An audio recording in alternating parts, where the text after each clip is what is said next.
Et bonjour à tous, bienvenue sur la chaîne de l'Examen Crypto. Nous sommes aujourd'hui le dimanche 3 décembre 2023, 10h40 à l'heure à laquelle je fais cette vidéo. On va faire un point sur la situation du Bitcoin bien sûr et on va regarder quelques cryptos du top 100. On voit qu'on a une belle crypto map, ça a bien poussé du côté de IOTA, 27%, Ordi plus 38%. Celle-là je pense que je vais la rajouter dans ma liste de cryptos à suivre d'ailleurs, bref. Le TAO plus 19,5%. TIA plus 17%, bref, on a des belles performances à partir du moment où le Bitcoin pump to pump. Hier, le Bitcoin a failli faire une touchette au 40K. On va regarder tout ça en détail. Allez, on démarre avec cette analyse technique sur le Bitcoin en vue jour. Bien sûr, je rappelle à tout le monde que tout ce que je vais dire dans cette vidéo n'est en aucun cas des conseils financiers. Alors, notre Bitcoin hier qui a plutôt pas mal poussé. Bon, c'est pas forcément une surprise parce que tous ceux qui sont dans mon channel des alertes ont eu l'information hier à 16h55. Comme quoi le Bitcoin pouvait pousser pour aller chercher les 39 467, puis les 39 655, voire même les 40K. Et donc là, 39 467, quand on regarde bien, c'est exactement le niveau qu'on a été touché, sur lequel on s'est fait rejeter. Donc là, le pump avait été anticipé sur mon channel des alertes. D'ailleurs, je rappelle, pour tous ceux qui veulent recevoir les alertes en temps réel sur le Bitcoin et aussi sur les altcoins, vous allez trouver le lien de ce channel en description de vidéo. Bref. Donc là, au niveau du Bitcoin, on voit qu'hier, on a pas mal poussé. Hier, ce qui est bien, c'est qu'on a breaké une résistance. Elle est là, la résistance, ici. Hier, on a breaké les 38 803. Bon, c'était une petite résistance, mais souvenez-vous, pour tous ceux qui suivent ma chaîne depuis maintenant quelques temps, je vous avais dit qu'entre les 38K et les 39K, il n'y aurait pas grand-chose. Je vous avais dit qu'on pouvait vite monter aux 39K. Et effectivement, c'est le cas, parce que regardez, à partir du moment où ici, on avait breaké les 38 468, eh bien, c'est là où je vous avais dit, il n'y a pas grand-chose entre les 38 468 et les 39 490. Il n'y a vraiment pas grand-chose entre les deux. Donc là, du coup, ça, c'était presque sûr. Bon, après, il n'y a rien qui est vraiment sûr en crypto-monnaie, mais on va pas se mentir, c'était presque sûr qu'à partir du moment où on avait breaké, validé, confirmé la résistance des 38 468, eh bien, on allait aller taper les 39 490. Vu qu'il n'y a quasiment rien entre les deux, si on pète une, c'est pour aller chercher l'autre. Il n'y a rien entre les deux à part vite fait les 38 803. Donc, ça a été propulsé. Donc ça, ce scénario a été largement anticipé sur ma chaîne YouTube. Maintenant, qu'est-ce qu'on voit? Eh bien, on voit que là, on est actuellement bloqué. On est bloqué par quoi? Par ce qu'on appelle une trendline. Vous le voyez ici, ce trait bleu qui est là, qui monte. Ça, c'est une trendline. Et on voit qu'à chaque fois qu'on a touché cette trendline, malheureusement, on n'a pas réussi à la breaker. Regardez, on l'a touché ici, on s'est fait rejeter, boum, on a chuté. On est revenu la tester ici, on n'a pas réussi à la breaker, boum, on s'est fait rejeter. Et là, on revient une nouvelle fois tester cette trendline. Donc ça veut dire que si on arrive à breaker le niveau en vue jour, extrêmement important, en vue jour des 40 055 $, eh bien, pardon, des 39 742, ça voudrait dire qu'on break la résistance de cette trendline et qu'on pourrait continuer de monter pour aller chercher des points plus hauts potentiellement. Donc prochaine résistance, ce sera d'aller chercher les 40 055, puis les 40 831, avant d'aller chercher les 41 687, voire même les 42 434. Ça, c'est effectivement dans le cas de figure où on arriverait à breaker cette trendline qui nous sert actuellement de point de blocage en résistance. Donc effectivement, pour l'instant, on est en dessous. Donc, est-ce qu'on va y arriver? On n'en sait rien. On n'a pas de boule de cristal, on n'en sait strictement rien. Seul l'avenir nous le dira. Nous, on peut juste anticiper les niveaux clés exacts à breaker. Après, si le cours décide de breaker, tant mieux. S'il décide de ne pas breaker, malheureusement, c'est la vie. Mais en tout cas, les niveaux clés sont là de façon chirurgicale.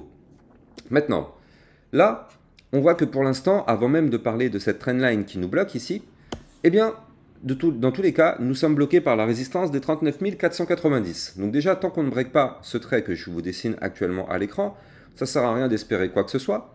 Si par contre on arrive à breaker ce trait, bah, effectivement, on ira chercher la trendline. Et si on break tout ça, bah, vous l'avez compris, effectivement, on pourrait avoir potentiellement un scénario encore bullish qui pourrait se poursuivre du côté du Bitcoin. Maintenant, le problème, c'est que là, on est sous zone de résistance. Donc, soit, comme je l'ai dit tout à l'heure, on break et on pourrait potentiellement aller chercher des points plus hauts, soit rejet, comme ce qui s'était passé ici et ici. Donc, si on fait un rejet, malheureusement, eh bien, ce sera pour revenir chercher des zones de support. Maintenant, ce qui est bien, c'est que les résistances qui nous ont bloqués pendant pas mal de temps dans le passé nous servent maintenant de zone de support. Donc ça veut dire que là, si jamais on se fait rejeter, eh bien on aura comme belle zone de support les 38 468, grosse zone de support. Puis derrière, si on break ce support, eh bien on ira chercher les 37 898. De toute façon, on va pas se mentir, ces supports ont été breakés, il y a des chances un jour ou l'autre de revenir les tester.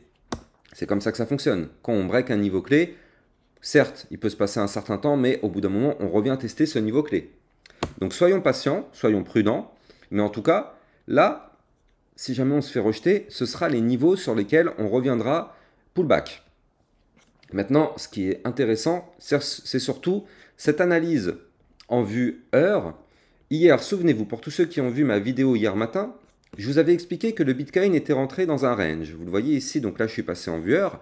Là, on avait ici une petite latéralisation.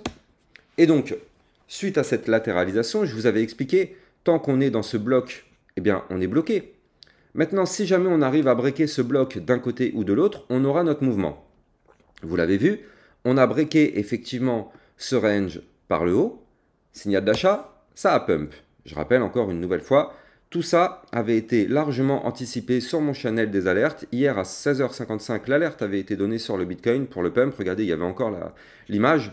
On était à ce stade-là, donc c'est-à-dire on était vraiment ici quand le Bitcoin s'est mis à péter. Donc voilà, c'est vraiment une anticipation. Bref, donc vous avez le lien de ce channel des alertes en description de vidéo. Donc là, le Bitcoin effectivement s'est mis à péter. On a breaké le range par le haut. Qu'est-ce qui se passe quand on break un range par le haut? Signal d'achat, ça pump. Et puis derrière, effectivement, on a été chercher ma target des 39K que je vous avais donné tout à l'heure. Et maintenant, on est en train de former quoi? Eh bien, tout simplement, on est en train de former une nouvelle latéralisation. Alors, vous le savez, quand on est dans une tendance haussière, les latéralisations ont tendance à breaker par le haut. Quand on est dans une tendance baissière, les latéralisations ont tendance à breaker par le bas. C'est bête, mais c'est comme ça. C'est aussi simple que ça. Donc là, vu qu'on voit qu'à chaque fois qu'on fait une latéralisation, regardez, si je remonte un peu le passé, dans le temps, je reviens dans le passé. Donc là, on voit quoi? On voit qu'on avait fait une latéralisation, boum, pété par le haut. Ici, latéralisation, boum, pété par le haut. Actuellement, on fait une nouvelle latéralisation. Est-ce que celle-ci va poursuivre la tendance haussière qu'on a actuellement? Eh bien ça, réponse peut-être dans les prochaines heures, voire prochains jours, quoi qu'il arrive. Les niveaux clés à surveiller, je vais vous les donner. On a un haut de range qui se trouve ici, aux 39 581 $. Si on break ce niveau clé par le haut, effectivement, on pourrait avoir une poursuite de hausse pour aller chercher justement les niveaux que je vous avais donnés tout à l'heure. Maintenant, le problème, c'est que ce niveau que je viens de vous donner, c'est une résistance. Haut de range égale résistance. Donc malheureusement, si jamais on se fait rejeter, on viendra chercher le bas du range, zone de support qui se trouve au 39 372. Et là, si on break malheureusement ce range par le bas, vous l'avez compris, ce serait pour annuler temporairement, parce que là je suis en vue heure, vous l'avez compris, c'est une petite échelle de temps. Ce serait pour annuler temporairement la tendance haussière, pour démarrer malheureusement une tendance baissière et aller chercher les niveaux de support que je vous avais donnés justement un peu plus tôt dans cette vidéo. Donc là, quoi qu'il arrive, vous l'avez compris, les deux niveaux clés à surveiller pour aujourd'hui, on les a sous les yeux, ils sont là. Donc on n'a plus qu'à attendre de voir qu'est-ce qui va se passer. Alors on est dimanche, vous le savez, en général le week-end, les volumes sont faibles, bien qu'hier on a eu une belle poussée. Donc là, il est fort possible qu'aujourd'hui, il ne se passe pas grand-chose, du moins en général, le dimanche, ça commence à s'activer aux alentours de 22h, 23h, minuit, parce qu'on se rapproche de la clôture jour ainsi que la clôture hebdo. Donc effectivement, en général, dans ces alentours-là, le marché commence un petit peu à bouger. Donc on verra bien. En tout cas, on a les niveaux clés à suivre, ils sont sous nos yeux. On va juste patienter pour voir qu'est-ce qui va se passer. Allez, allons voir du côté maintenant des altcoins pour voir qu'est-ce qui se passe actuellement. Et on démarre tout de suite. Alors ça, je vous en ai parlé justement pour tous ceux qui me suivent sur mon Twitter officiel. Je vous avais dit l'information hier justement. L'Ethereum. Ethereum a surveillé vraiment de très très près parce que on est sous une résistance majeure qui est un point pivot. Les 2154, donc ça c'était sur mon Twitter. D'ailleurs, n'hésitez pas, vous avez le lien de mon Twitter si vous voulez accéder à tous mes contenus. Vous pouvez venir sur mon Twitter, le lien est en description de vidéo. Donc, là, sur l'Ethereum, je vous avais dit que effectivement, on était sur un point pivot. Et regardez, on y est vraiment sur ce point pivot. Il est là, il est sous nos yeux. On est en vue hebdomadaire. Donc, Si jamais on fait une clôture hebdomadaire validée, confirmée, pullback compris, au-dessus des 2154, eh bien effectivement, ça voudrait dire qu'on valide une gigantesque tasse séance du côté de l'Ethereum. On n'est vraiment pas loin. Alors, encore une fois, pour l'instant, ce n'est pas validé. Je rappelle, il faut une clôture validée, confirmée, pullback compris. Donc, c'est-à-dire, il faut une clôture au-dessus de cette ligne, avec potentiellement un pump, puis derrière, on aura le pullback, c'est-à-dire qu'on reviendra tester ce niveau si on le break, et derrière, soit on rebondit, et là, dans ce cas-là, on y va, soit malheureusement, le pullback n'arrive pas à se matérialiser, et on repasse en dessous, et ça chute. C'est ce qu'on appelle une clôture validée, confirmée, pullback compris. Maintenant, là, du côté de l'Ethereum, on va pas se mentir, on est quand même pas loin du tout. On est vraiment sur le niveau clé, hein. On y est. Donc, est-ce qu'on va réussir à breaker tout ça? Bah, réponse ce soir à 1h du mat, hein. On verra bien. En tout cas, ça pourra être très intéressant à suivre du côté de l'Ethereum. Donc, Ethereum à mettre sous surveillance. Le Solana, je vous en avais déjà parlé hier. Je vous avais dit qu'effectivement, lui aussi, il était à surveiller parce que là, on n'était pas loin du haut du range, au 62,149. Donc, effectivement, on a breaké hier, vous le voyez, hein, cassure. Donc là, attention, hein, vu qu'on a cassé, à quoi on s'attend maintenant, vous le savez, je vous l'ai suffisamment appris, là dans votre tête, normalement, vous devez penser aux mots-clés. Vu qu'on a cassé, qu'est-ce qui va se passer sur le Solana? Eh bien, dans les prochains jours, il y a de fortes chances qu'on ait le pullback. Donc le Solana peut même continuer de monter, hein, tac. Mais vu qu'on a breaké, au bout d'un moment, vous allez voir, on reviendra tester ce niveau qui est ici, au 62,149. En tout cas, pour l'instant, c'est breaké, c'est bien. Prochaine zone de résistance, 66,768. Prochaine zone de résistance, 68,304 avant d'aller chercher les 73,612. Ça veut dire que si on break les 66,738, on n'a pas grand-chose entre ce niveau-là et les 73 $. Donc là, le Solana pourrait effectivement faire un bond si on y arrive. Encore une fois, hein, ce n'est pas un conseil financier, c'est juste de la lecture de courbe. Donc on va suivre ça de très très près. Mais attention quand même au pullback vu qu'on vient de breaker. XRP, on n'est pas loin du tout les amis. Donc là, je suis en vue jour sur le XRP. On n'est pas loin du haut du range. Donc le niveau clé qu'il va falloir surveiller, il est ici au 0,6262. Tant qu'on ne break pas ce niveau clé avec une vue jour clôturée, validée, pullback compris, au-dessus du niveau des 0,6262, malheureusement, il n'y a rien, on est bloqué. Si jamais on break, effectivement, ça pourrait être très intéressant parce que regardez ces bandes de Bollinger qui se sont bien contractées. Donc on pourrait effectivement avoir un mouvement assez puissant qui pourrait être en sortie de ce range, donc que ce soit par le haut ou par le bas d'ailleurs, hein, vu que le haut du range est une résistance, ça se trouve on va pas le breaker, on va chercher le bas, si on break le bas, boum, gros mouvement en sortie. Mais en tout cas, là, vu que tout suit le Bitcoin et que pour l'instant le Bitcoin a plutôt une tendance haussière, eh bien effectivement, il faut privilégier de façon théorique, hein, bien sûr, les cassures par le haut. Parce que tant que le Bitcoin est bullish, eh bien ça aide toutes les cryptos à être bullish. Si le Bitcoin passe bear, donc à peine le Bitcoin chute, vous le savez, tout chute avec lui. Donc XRP à surveiller tant que le Bitcoin est dans cette configuration. Polygon Matic, hier, on a été chercher les 0,8306, zone de résistance, on s'est fait rejeter. Donc c'est le niveau clé qu'il faut breaker. Si on break ce niveau, boum, on pourrait remonter pour chercher d'autres résistances. Malheureusement, vu qu'on a breaké ici un haut de range à 0,7875 et vu qu'actuellement on est sous résistance, il est possible qu'on revienne backtester ce niveau-là pour former le pullback. Maintenant, vu qu'on est quand même au-dessus du support des 0,8068, tant qu'on est au-dessus de ce support, on peut augmenter les probabilités d'un rebond pour effectivement de nouveau chercher la résistance. Par contre, si ce niveau vient à lâcher, eh bien sûr, on aura le pullback pour revenir tester le niveau clé que je vous ai donné. BNB, bon pour l'instant pas forcément très intéressant.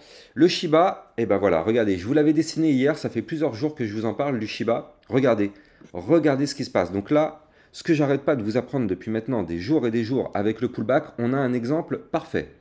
Donc j'enlève mon gribouillis, comme ça je vais bien pouvoir vous réexpliquer. Donc le Shiba, je vous avais parlé depuis plusieurs jours qu'il avait formé un premier bottom, deuxième bottom. Donc on appelle ça un double bottom, c'est une figure chartiste de retournement haussière. Qu'est-ce qui se passe? Je vous avais donné le niveau clé, 0,008480, ça c'était le niveau clé qu'il fallait breaker. Et qu'est-ce qu'on voit? On voit que hier, on a breaké ce niveau clé. Comme je vous le dis tous les jours, à chaque fois qu'on break un niveau clé, on revient le tester. Donc là, quand on regarde bien, eh bien ici, on a la cassure de notre niveau clé, tac, avec cette ligne. Et qu'est-ce qui s'est passé sur le Shiba? À peine on a breaké, vous le voyez, on revient faire le pullback pour voir si ça tient. C'est un exemple parfait, c'est une masterclass pour vous apprendre justement le concept de pullback. D'ailleurs, si vous voulez approfondir le concept de pullback, si vous voulez approfondir le concept de pullback, je rappelle que sur mon site internet, dont vous allez trouver le lien en description de vidéo, vous avez la vidéo formation justement gratuite en libre accès qui vous apprend les pullbacks dans tous ces détails. Donc allez la regarder. Bref, du côté du Shiba, effectivement, eh bien là, on voit qu'on a ce pullback actuellement. Donc si le niveau clé donné tient, eh bien tant mieux. Si malheureusement ça lâche, eh bien du coup ça annule le pattern et on repasse baissier. Mais si on arrive à rebondir, effectivement, dans ce cas-là, ça voudrait dire que le pullback tient bon et que le Shiba pourrait effectivement remonter potentiellement pour aller chercher des résistances, notamment ici 0,008681, puis 0,008845. Donc, affaire à suivre, on croise les doigts. Quant à moi, du coup, j'espère que vous avez kiffé cette vidéo. N'oubliez pas de liker, commenter, partager au maximum cette vidéo pour augmenter mon référencement sur YouTube. Et j'ai plus qu'à vous souhaiter un excellent dimanche. Je vous dis à plus tard pour une prochaine vidéo. Ciao, ciao.